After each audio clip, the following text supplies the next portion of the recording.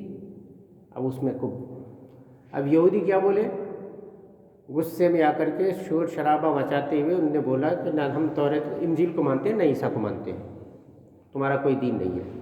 تو اس جلن میں عیسائی لوگ بھی کیا بولے، نہ ہم موسیٰ کو مانتے ہیں نہ توریت کو مانتے ہیں. دونوں نے ایک دوسرے کو، اچھا ہم آپ ایک دوسرے کو جھٹلا دی یہ الگ بات ہے، لیکن آپ کے نبی کو ہم جھٹلائیں یہ تو بہت بڑی بات ہو جائے گی نا. توریت میں حضرت عیسیٰ کے بارے میں پیشین گوئی تھی اور ان کے کتاب کے بارے میں تھی، ماننے کا حکم دیا گیا تھا. انجیل میں حضرت موسیٰ کا ذکر ہے اور حضرت موسیٰ کی کتاب توریت شریف کا ذکر ہے، ان کو بھی ماننا فرض ہے. اب ایک دوسرے کی جلن کی وجہ سے یہودیوں نے عیسائیوں کا انکار کرتے کرتے اپنی کتاب کا انکار کر دیا. ایسے عیسائیوں نے جلن کی وجہ سے یہودیوں کا انکار کرتے کرتے اپنی ہی کتاب کا انکار کر ڈالا. چونکہ ان کی کتاب میں لکھا ہے نا کہ توریت اللہ کی کتاب ہے، ان کی کتاب میں ہے موسیٰ اللہ کے نبی ہے، تو ان کا انکار کیا تو اپنی کتاب کا انکار ہوا نا. یہ دونوں ایک دوسرے کے اوپر اس طرح سے تہمت لگاتے ہیں. یہ اصل میں ان باتوں کا جواب ہے جو کہتے تھے جنت کے ہم ہی حقدار ہیں، کوئی نہیں جائے گا. تو تم نے تو اپنا دین گنوا ڈالا، مسلمانوں کو گواہ بنا کر کے. مسلمانوں کی مسجد میں آ کے تم ایک دوسرے کا انکار کیے تو خالی تمہارے ایک دوسرے کا انکار تھوڑی ہوا، تم نے اپنی کتاب کا انکار کیا، انہوں نے بھی اپنی کتاب کا انکار کیا، اپنے نبیوں کا انکار کیا، اپنی کتابوں کا انکار کیا. تو تم خود کہاں جنت میں جانے والے ہو؟ جنت میں تو وہ جائے گا جو اسلام لائے، نیک اعمال کرے، وہ جائے گا جنت میں. تو تم دعویٰ یہ رکھ رہے ہو کہ جنت تمہارے لیے ہے اور حالت یہ ہو رہی ہے کہ جنت سے تم خودے باہر ہو رہے ہو.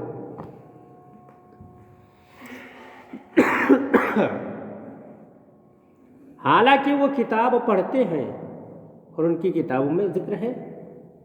عیسیٰ علیہ السلام کی کتاب میں حضرت موسیٰ کا ذکر ہے، توریت کا ذکر ہے. حضرت موسیٰ کی کتاب توریت میں عیسیٰ علیہ السلام کا ذکر ہے، انجیل کا ذکر ہے. پھر جب تم ان کا انکار کیے تو اپنی کتاب کا انکار ہو گیا، تو تم خود ہی باہر ہو گئے. چلے تھے مسلمانوں کو باہر کرنے کے لیے، خود ہی باہر ہو کے رہ گئے. اسی طرح جاہلوں نے ان کی سی بات کہہ دی. یہاں پہ جاہلوں سے مراد علماء اہل کتاب وغیرہ جیسی باتیں کیے ویسے ان کے جاہلوں نے بھی کہہ دیا. وہ تو عالم لوگ بحث کرنے آئے تھے نا، اب دوسرے لوگ بھی ان کے سپورٹ میں آ گئے. ایسا ہوتا ہے نا کہ ہمارے عالم صاحب کو ہارنا نہیں چاہیے، ان کا سپورٹ کرو، تو ایسا سپورٹ کرے کہ اپنا ایمان گنوا دیے. اور ایسے یہاں جاہلوں سے مراد عرب کے دوسرے مشرکین، بت پرست وغیرہ، ستارہ پرست، بت پرست، یہ لوگ جو تھے، ان لوگوں نے بھی انہیں کے ساتھ ہاں میں ہاں ملا دیا کہ چلو آج بھی جو بحریہ لوگ ہوتے ہیں، ہمارے ہندوستان میں ان کو ناستک بولتے ہیں، ناستک، وہ کوئی آسمانی کتاب کوئی نبی نہیں مانتے، سب کا انکار رکھتے ہیں. اب یہ ناستکیت کی بلا جو ہے نا، یہ سائنس سے کہیں نہ کہیں چھوٹتی ہے. سائنس پڑھنے والے بھی کئی جگہ سائنس کے کچھ نظریات ہیں جو مذہبی کتابوں سے ٹکراتے ہیں. اب یا تو مذہبی کتاب کو سمجھا نہیں گیا ڈھنگ سے، یا پھر سائنس اپنی حقیقت کو نہیں پہنچا.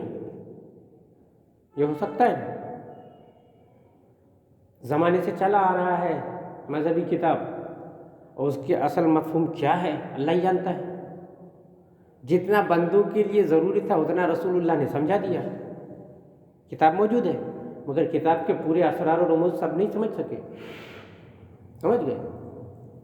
جیسے کتاب اسی پارے میں 30ویں پارے میں ایک سورہ ہے، سورہ حمزہ. اس میں جو اللہ تبارک و تعالیٰ نے پوری بات کہہ دی نا، صحابہ کرام نے پوچھا ہی نہیں، جیسا حضور نے بتا دیا ویسا مان لیا۔ آج اس کی تفسیر پہ غور کرتے کہ پورا ایٹم بم بنا ہوا اس میں اللہ فرما رہا ہے وَيْلٌ لِّكُلِّ ہُمَزَةٍ لُمَزَةٍ، ہر تان آمیز اشارتیں کرنے والوں کے لیے خرابی ہے۔ یہ تان آمیز اشارتیں مطلب میرا مال زیادہ ہے، تم میرے نزدیک کوئی حیثیت نہیں رکھتے۔ وہ کہتا ہے نہیں، میں تمہارے سے زیادہ طاقتور ہوں، تمہاری کوئی حیثیت نہیں ہے۔ الذی جمع مالا وعددہ، وہ جو مال جمع کرتا ہے اس کو جوڑ جوڑ کے رکھتا ہے، گن گن کے۔ یحسب ان مالہ اخلدہ، وہ یہ سوچتا ہے کہ اس کا مال اس کو ہمیشگی بخش دے گا، مال کما لیا تو ہمیشہ کا ہو جائے گا۔ کلا، اللہ جواب میں فرما رہا ہے کلا لینبذن فی الحطمہ، ہرگز نہیں، یہ حطمہ میں ڈالا جائے گا۔ حطمہ کیا ہے؟ تفسیر میں آتا ہے حطمہ گول دائرے میں چلنے والی آگ ہے، گول دائرہ گھیرا باندھ کے چلے گی آگ، ایسی آگ ہوگی۔ وما ادراک ما الحطمہ، اللہ فرما رہا ہے تم کیا سمجھو یہ حطمہ کیا ہے؟ دیکھیے تنبیہ کر رہا ہے اللہ تعالیٰ، چونکہ اس زمانے میں ایٹم بم کوئی جانتا ہی نہیں تھا نا، تصور ہی نہیں تھا، تو اللہ پاک اس کو دھیان دینے کے لیے کہہ رہا ہے تمہیں کیا پتہ یہ حطمہ کیا ہے؟ نار اللہ الموقدۃ التی تطلع علی الافئدہ، یہ اللہ کی بھڑکائی آگ ہے جو دلوں پہ چڑھ جائے گی۔ تو سرکار نے گول دائرے والی آگ جو ستون کی شکل میں اٹھے گی، دلوں میں چڑھ جائے گی، یہ تفسیر بتا دیا، یہی مانتے ہوئے۔ اب غور کیے، جب ایٹم بم کو پہلی مرتبہ ہیروشیما میں اور ناگاساکی میں گرایا گیا تو لوگوں نے جو اس کی تصویریں اور پھر اس کے بعد جو اس کا دیکھا، حطمہ کی خاصیتوں میں آپ لغت کی کتابوں میں دیکھیں گے تو حطمہ کہتے ہیں ایسی تیز زبردست روشنی والی آگ جس سے سورج کی روشنی کو بھی ماند کر دے۔ ایٹم بم جب پھٹا تھا تو اس کی روشنی میں سورج کی روشنی ماند پڑ گئی۔ ایٹم بم کی آگ، ایٹم کی آگ گول گول ایسا دائرے میں چلتی ہے، ایسا گھومتے ہوئے، اور جہاں پہ گرتا ہے وہاں پہ ایک کھمبے کے جیسا اٹھتا ہے دھواں کا، وہ آگ۔ اور پھر دلوں پہ چڑھ جانے والی بات تو آج تک نظر آتی ہے نا۔ ہیروشیما میں بم گرایا گیا، اس کے بعد کافی دنوں تک وہاں بچے پیدا ہوتے رہے جو ٹیڑھے میڑے یہ وہ، چونکہ وہ اس کا اثر دلوں پہ چڑھا ہوا ہے۔ تو اللہ پاک نے بتا دیا، اب سائنس اس کو پایا نہیں، یا ہم نے بتایا نہیں، ہم نہیں بتا پائے، ہم نہیں سمجھا پائے۔ کافی چیزیں قرآن میں وہ ابھی بھی ہیں جو قیامت کے قریب تک لوگ سمجھ پائیں گے، ابھی سمجھ نہیں پائے ہیں پورا۔ کئی دفعہ ایسا ہوتا ہے کہ سائنس نہیں سمجھ پاتا، اس کی وجہ سے کیا کرتا ہے سائنس والے اور سائنس کے ماننے والے یہ ناستک کیڑے مکوڑے یہ انکار کر دیتے ہیں کہ دھرم کچھ ہے ہی نہیں، حالانکہ سچائی دھرم ہی ہے۔ اور ان تمام دھرموں میں جو بھی اپنے اپنے وقت میں رہے ٹھیک تھے، آخری زمانے کا مذہب ایک ہی اسلام ہے، بس سچائی اس کے ساتھ ہے۔ تو ان کی سی کہی ہوئی بات، جیسے یہود نصارہ غصے میں ایک دوسرے کو کہہ دیے تم کچھ نہیں، وہ کہتے تم کچھ نہیں، ایسے یہ جو مشرکین بت پرست اور وغیرہ لوگ ہیں ستارہ پرست، انہوں نے بھی کہہ دیا کہ کوئی چیز نہیں، دھرم کوئی چیز نہیں ہے، دین بیکار ہے۔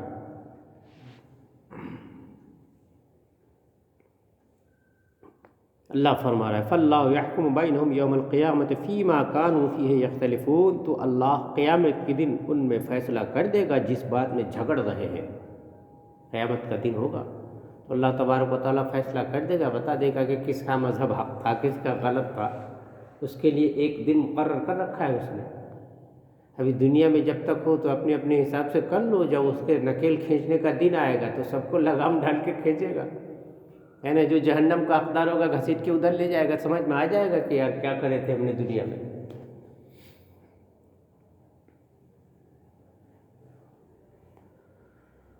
وَمَنْ أَظْلَمُ مِمَّنْ مَنَعَ مَسَاجِدَ اللَّهِ أَنْ يُذْكَرَ فِيهَا اسْمُهُ وَسَعَىٰ فِي خَرَابِهَا أُولَٰئِكَ مَا كَانَ لَهُمْ أَنْ يَدْخُلُوهَا إِلَّا خَائِفِينَ لَهُمْ فِي الدُّنْيَا خِزْيٌ وَلَهُمْ فِي الْآخِرَةِ عَذَابٌ عَظِيمٌ۔ اور اس سے بڑھ کر ظالم کون جو اللہ کی مسجدوں کو روکے ان میں خدا کا نام لیے جانے سے۔ یہ آیت بیت المقدس کی بے حرمتی کے متعلق نازل ہوئی۔ اس کا مختصر واقعہ یہ ہے کہ روم کے عیسائیوں نے بنی اسرائیل پر فوج کشی کی، یہودیوں کے اوپر چڑھائی کیا، ان کے لڑنے لائق آدمیوں کو، مردوں کو تو قتل کر دیا، بچوں کو قید کر لیا، توریت شریف کو جلا دیا، بیت المقدس کو بالکل ویران کر ڈالا۔ اس میں وہ نجاستیں ڈال دی، خنزیر ذبح کر کے پھینک دیے بیت المقدس کے اندر۔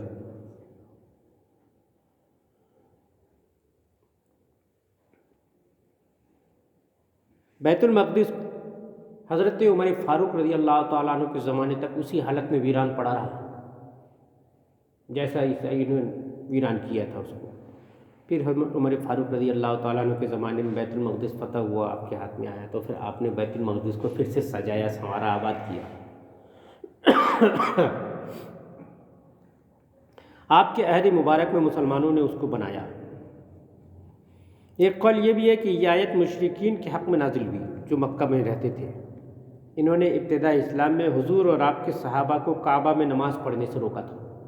اس کے بارے میں آیت نازل ہوئی، ان کو کہا گیا سب سے بڑے ظالم وہ ہیں جو اللہ کے گھر میں اللہ کا نام لینے سے روکتے ہیں۔ اللہ کا نام لیے جانے سے اللہ کے گھر میں ہی روکتے ہیں، نہیں بیت اللہ شریف تو کعبہ شریف ہے نا، اب وہیں نہیں نماز پڑھنے دے رہے ہیں، تو یہ سب سے بڑے ظالم ہیں۔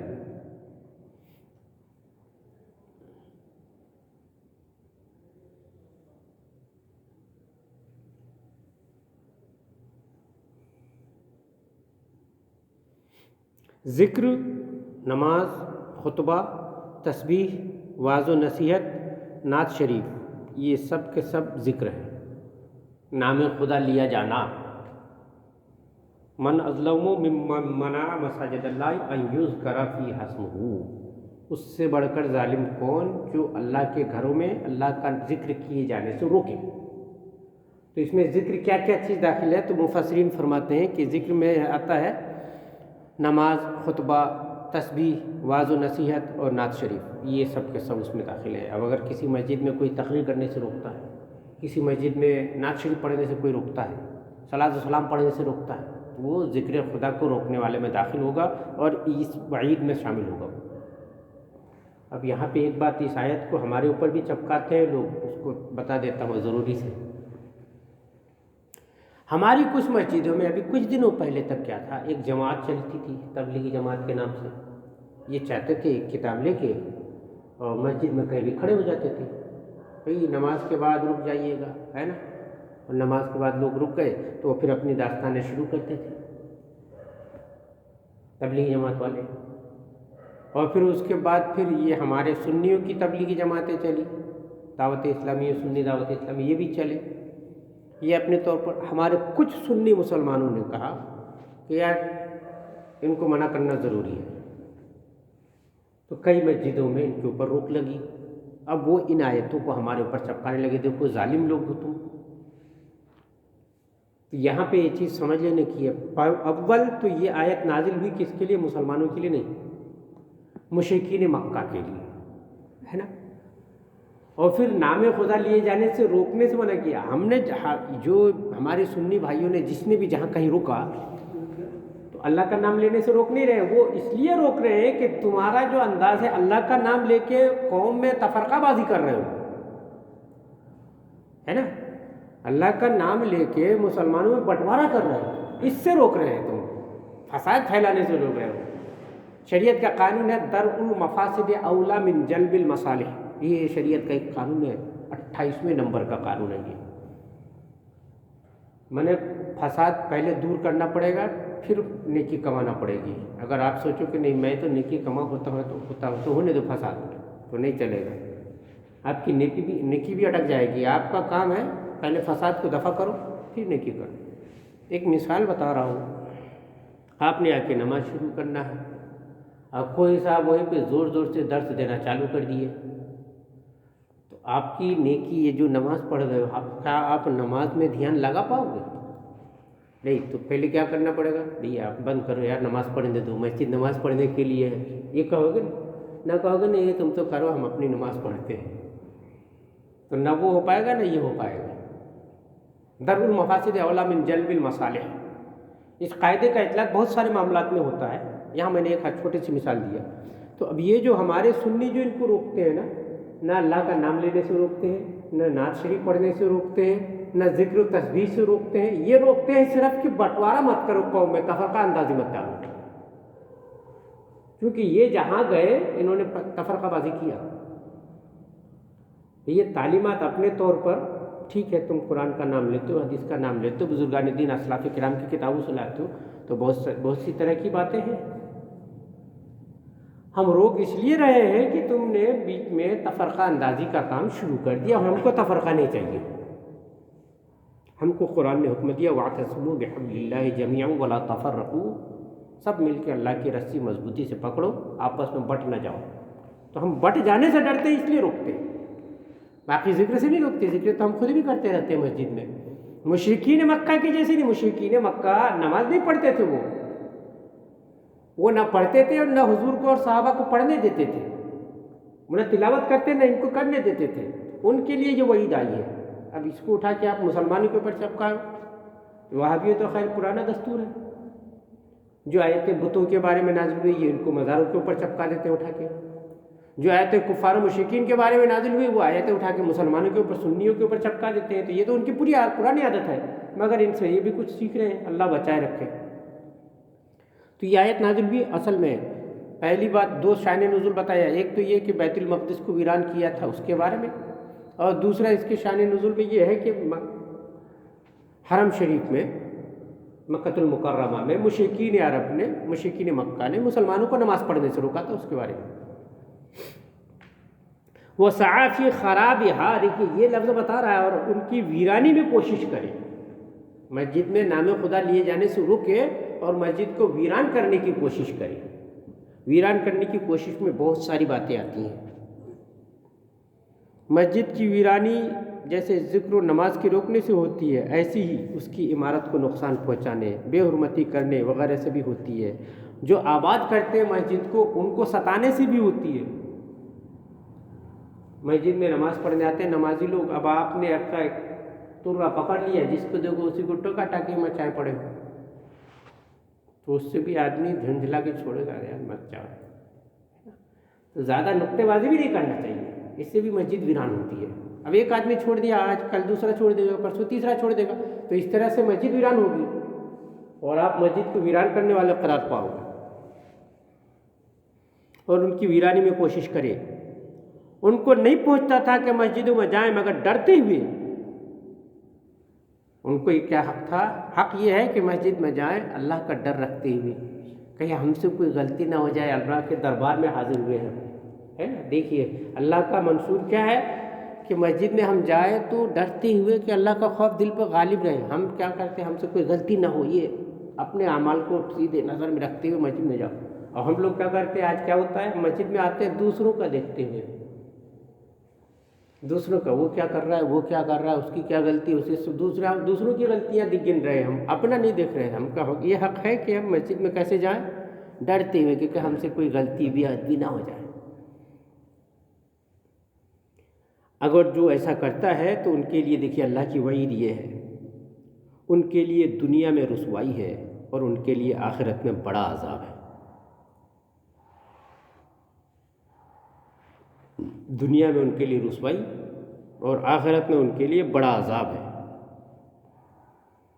صحابہ کرام رسول اللہ صلی اللہ تعالیٰ علیہ وسلم کے ساتھ ایک اندھیری رات سفر میں تھے۔ یہ ایک بہت بڑی بات آ جائے گی، پھر لمبا اسی طرح